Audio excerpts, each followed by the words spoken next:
Thanks for checking out our video. Feel free to join our free weekly newsletter called Pop Culture Annotated, and also join our Discord server to talk with us and others that share your fandom in pop culture entertainment. Links in the description.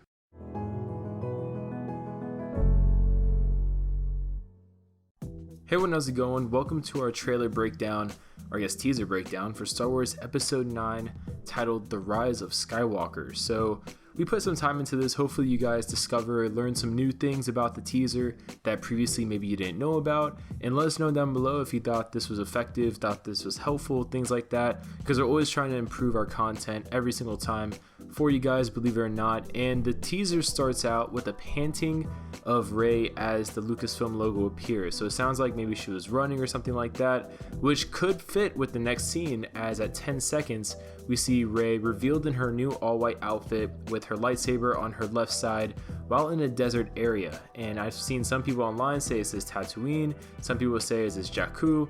They don't confirm or even mention any location names here. It is interesting because while she's here, we get a really good look at the lightsaber that she's using, while Luke is also doing a voiceover saying, "We've passed down all we know, 1,000 generations live in you now."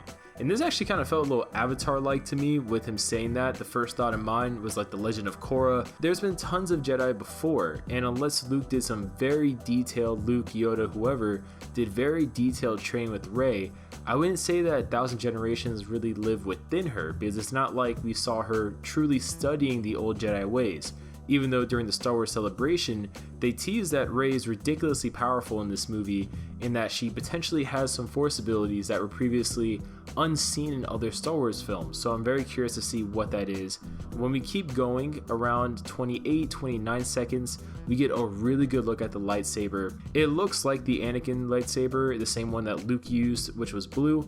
And I'm sure she just fixed it, because they do say that the lightsaber lives on, so to speak, probably in the Skywalker memory, you know, in the spirit of being a Skywalker, or at least having that Jedi-like position that Skywalkers usually had between Anakin and Luke during the other Star Wars films. So not surprised to see the lightsaber is returned. It looks really nice, looks really sleek, and I hope they show us how Rey fixed it in this movie, because obviously a lot of people had a lot of questions at the end of The Last Jedi, since it looked totally destroyed and it looked like even the crystal was broken. So the fact that it seemingly works again is very interesting. Now in the next part, at about 53 seconds, we get to see what was previously an unknown ship going towards Rey. And from the looks of it, it looks like it's Kylo Ren's TIE silencer, which was first seen in Star Wars The Last Jedi. Kylo Ren trying to run her over.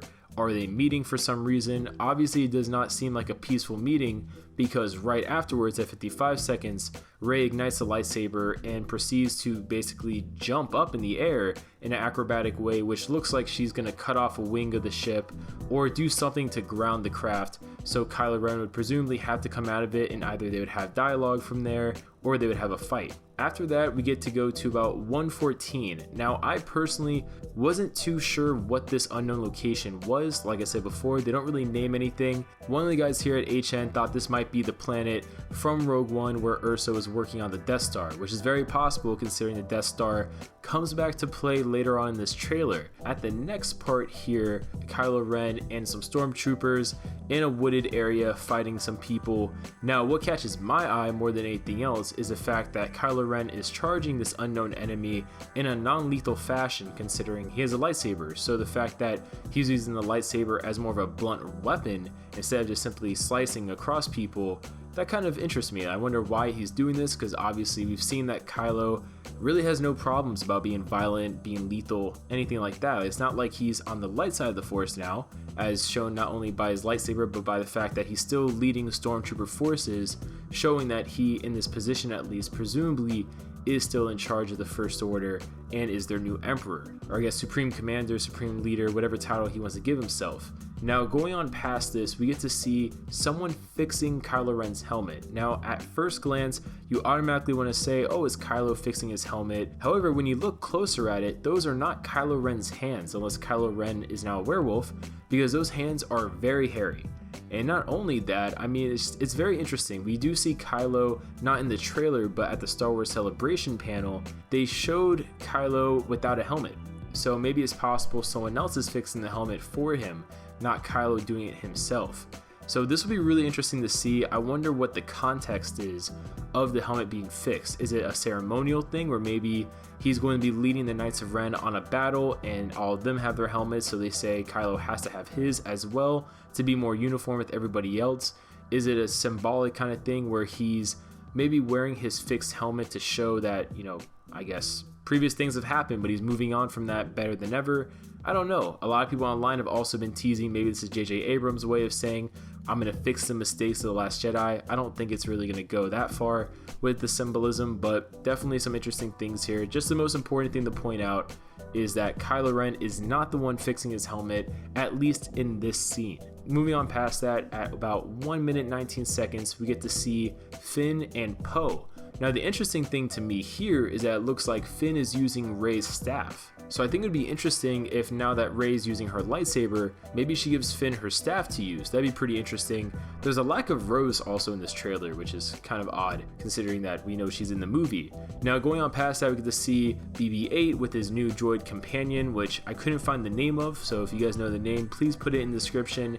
And going past that, we get to see a great look at Lando having the time of his life, piloting the Millennium Falcon again alongside Chewbacca as they go through hyperspace, presumably to an unknown location. We don't know, but the great thing is just seeing Lando piloting the Millennium Falcon again, as should always be, unless it's Han Solo. Now going on to 131, we get a great scene of basically Poe, Finn, and C-3PO running away from a bunch of stormtroopers with jetpacks in the desert location.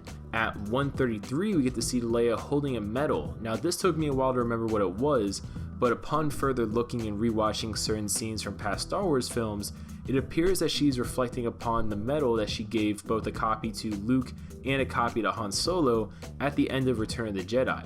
So she's probably, since they're both presumably dead at this point as far as she's concerned, at the next part at 134, we get to see Leia embracing Rey still in her all-white gear. Not really sure if this is the beginning of the film, middle, or end of the film, but it's just great to see Carrie Fisher still in this movie at some capacity. Now, going on past that, we get to see a great, you could say it's a money shot, I'm not really sure if I go that far, but we get a great shot with Rey, Poe, Finn, C-3PO, BB-8, Chewbacca, and BB-8's droid companion. And they're on an unknown planet. I personally think that it might be one of the forested moons of Endor, because it contains a part of the Death Star, kind of connecting in a way to the previous scene I mentioned that might be relating to Urso's character from Rogue One. This is really cool because at the same time, Luke is saying in a narration that we'll always be with you. Not really sure who we is, but we'll always be with you. No one is ever really gone. And after that, we get to hear a voice. Now this voice is very unexpected and it's Palpatine's voice, as we get to hear Palpatine laughing.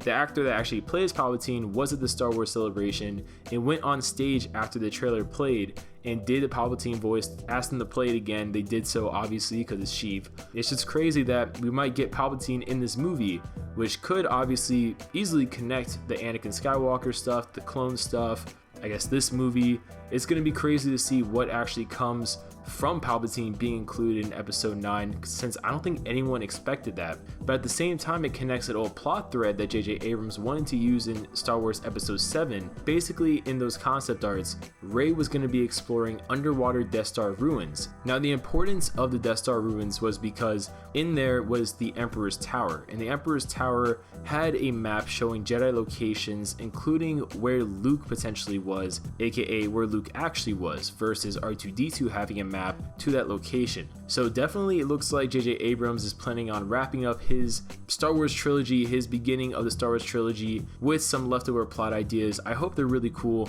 It has an underwater aspect to it, which obviously this scene here kind of invokes the feeling of that we're going to go at least on water with all the tides and stuff like that around it. But definitely really cool. Comment below your guys' thoughts. What do you guys think about this? And we will see you guys later.